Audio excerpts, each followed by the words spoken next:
Thomas MacDonagh's childhood was greatly influenced by the people and places of Cloughjordan. In his poetry, he made many references to happy memories from his formative years here. Throughout his life, the wood at Knocknacree was to Thomas a place of natural childish piety, or haven to which I may safely flee for restful quiet, the loud world to shun. Thomas was born in 1878, the eldest boy in a family of 4 boys and 2 girls. His baptism is recorded in Grand Church, then the parish church, 2 kilometres west of Cloughjordan. Religion was important in the MacDonagh home. Thomas's mother, Mary Louise Parker, had converted from Unitarianism to become a Roman Catholic during her student days in Dublin. Her devotion is evident in her short stories, of which early drafts can be seen on display.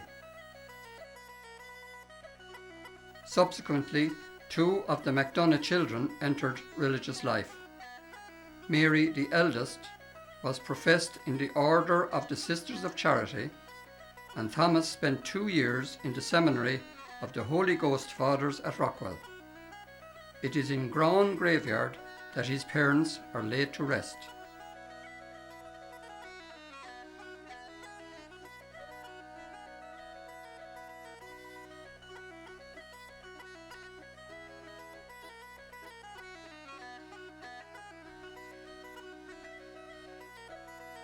In 1877, his parents were appointed teachers in the newly opened primary school in Cloughjordan.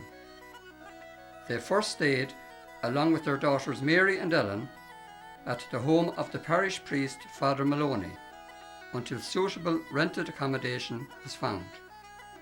The house they rented is now the site of the Thomas MacDonagh Museum. As the family increased, they moved to a bigger house, which was also on Main Street, just across the road from the centre. Thomas's father, Joseph MacDonagh, was a native of Roscommon, belonging to an old Gaelic family originating in County Sligo. He was well loved by his students and remembered for his kindly way and his love of nature, which he shared with his pupils. Mary Louise's family had come from England when her father became employed in the printing of books at Trinity College Press. She was an accomplished musician who gave piano lessons to the local children after school. The MacDonagh children were very musically inclined.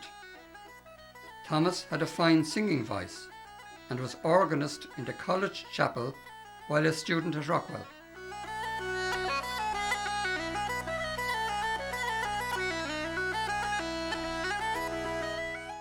Of his childhood, Thomas wrote, "Albeit I have been at school these 30 years and studied much, I found wise books, but never such as could teach me a single word to set by what my childhood heard."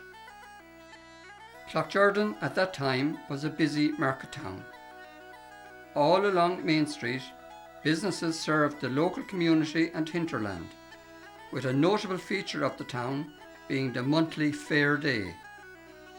Thomas based his poem John John on such a day. The arrival of the Great Western Railway line invigorated both trades and commerce in the locality. The greatest influence on Thomas came through his love of nature, nurtured by his father, and his ramblings through the fields with his friends. This landscape provided inspiration for his poetry. By 1914, the Irish volunteers had begun training, and the First World War was raging throughout Europe. In that turbulent year, Thomas drew solace from his memories of Cloughjordan. He wrote, "I wish I were today on the hill behind the wood, my eyes on the brown bog there and the Shannon River, behind the wood at home."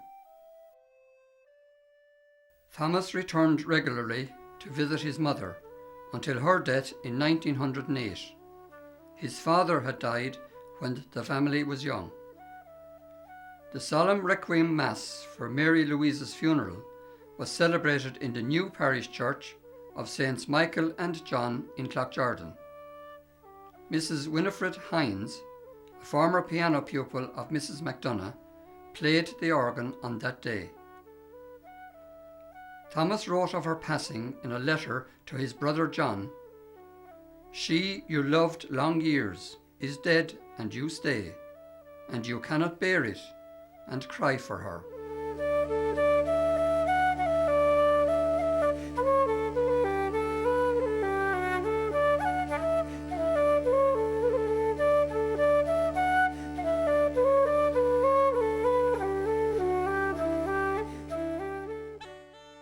As Thomas was growing up in the 1880s and 90s, the topics of adult interest were Home Rule, the Land League, and the general impoverished state of the people.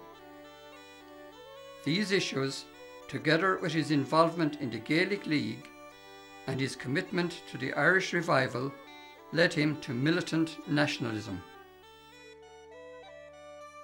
This culminated in Thomas being a signatory of the proclamation and making the ultimate sacrifice as an Irish patriot in the 1916 Easter Rising. At the Thomas MacDonagh Centre, the legacy of the MacDonagh family, and especially that of Thomas, is remembered and celebrated.